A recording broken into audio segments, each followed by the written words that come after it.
चार प्रकार के जीव इस जो जगत में है, एक सिर्फ नगरी ही नहीं, यह एक मोक्ष धाम। सिर्फ मिट्टी ही नहीं रह जाती, जीवन जो है वो पवित्र हो जाता है। तो एक कहानी है विपुल भाई की, जो गुजरात के एक छोटे कस्बे में रहता था। रामचरितमानस के अध्याय 19 में आपका हार्दिक स्वागत है।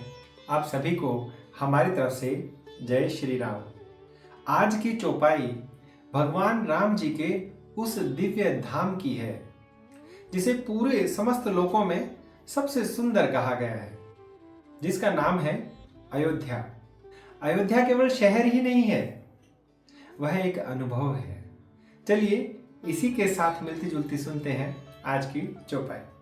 गोस्वामी तुलसीदास जी ऐसा कहते हैं कि राम धाम दा पुरी सुहावनी, लोक समस्त विदित अति पावनी, चारी खानी जगत जीव अपारा, अवध तजे तनु नहीं संसारा।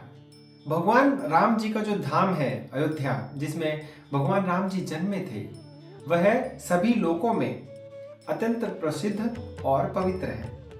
चार प्रकार के जीव इस जो जगत में है, वो अयोध्या आकर शरीर नहीं छोड़ते, अर्थात उनकी मृत्यु नहीं होती।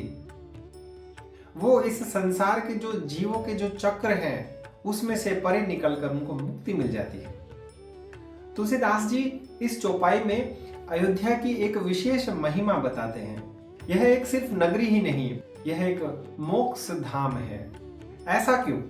क्योंकि जहां स्वयं प्रभु प्रकट हुए हों, जहां उनका नाम, चरण और चरित्र बसा हुआ हो, वह भूमि सिर्फ मिट्टी ही नहीं रह जाती, वह तो एक पवित्र ऊर्जा बन जाती है। इसीलिए कहा गया है कि अयोध्या में जन्म हो या ना हो, अयोध्या एक बार भी गए हो या ना गए हो, अयोध्या जी का सिर्फ मन से भी एक बार, सच्चे मन से भी एक बार ध्यान कर लेना, तो उसका जीवन जो है वो पवित्र हो जाता है।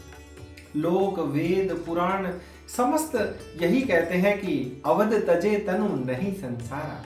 दोस्तों एक कहानी है विपुल भाई की, जो गुजरात के एक छोटे कस्बे में रहता था।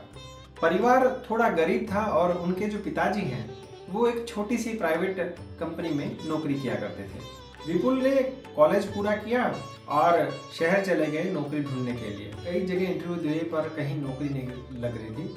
अंत में चपरासी की भी नौकरी लगी, परंतु विपुल भाई के दस्तावेज में कुछ कमी होने के कारण भी उनकी चपरासी की नौकरी भी नहीं लग पाई, वो भी उनसे छिन गई। उस रात वो टूट चुका था, उसे लग रहा था कि सब कुछ मेरा खत्म हो गया है।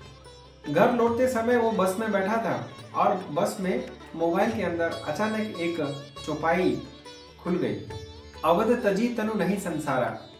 अर्थात जब मन जो है वो प्रभु से जुड़ जाए तो इस पूरे संसार की कितनी भी प्रॉब्लम आए, कितनी भी रुकावटें आए, उस इंसान को हरा नहीं सकती। और अंतिम में ऐसा ही होता है कि जब हम कोई लक्ष्य तय करते हैं और हमारे लिए भगवान जी लक्ष्य तय करते हैं, तो भगवान जी के द्वारा जो लक्ष्य तय किया होगा वो बेस्ट ही होगा, हमारे से तो और भी ज़्यादा अधिक अच्छा होगा। बस विपुल भाई को वैसा ही हुआ। अगले ही महीने उसने 40,000 रुपये उधार लेकर एक पापड़ मसाला का छोटा सा बिजनेस अपने घर के ऊपर छत पर ही शुरू किया।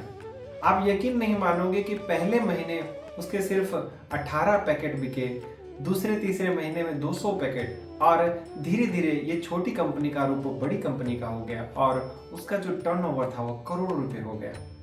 वो अक्सर कहता था कि अगर मैं चपरासी की नौकरी लग जाता, अगर मेरे दस्तावेज पूरे होते और मैं लग जाता वहां पर, तो शायद मैं आज दूसरों को नौकरी देने वाला नहीं बन जाता। और वो हर रोज सुबह फैक्ट्री में यही चौपाई सुनते थे। श्रोताओं, कभी कभी हम जो चीज खो देते हैं ना, वही हमें हमारी असली अयोध्या तक ले जाता है। इस चौपाई का संदेश यही है कि अयोध्या एक शहर नहीं, एक भावना है, एक पवित्रता है, एक मुक्ति धाम है।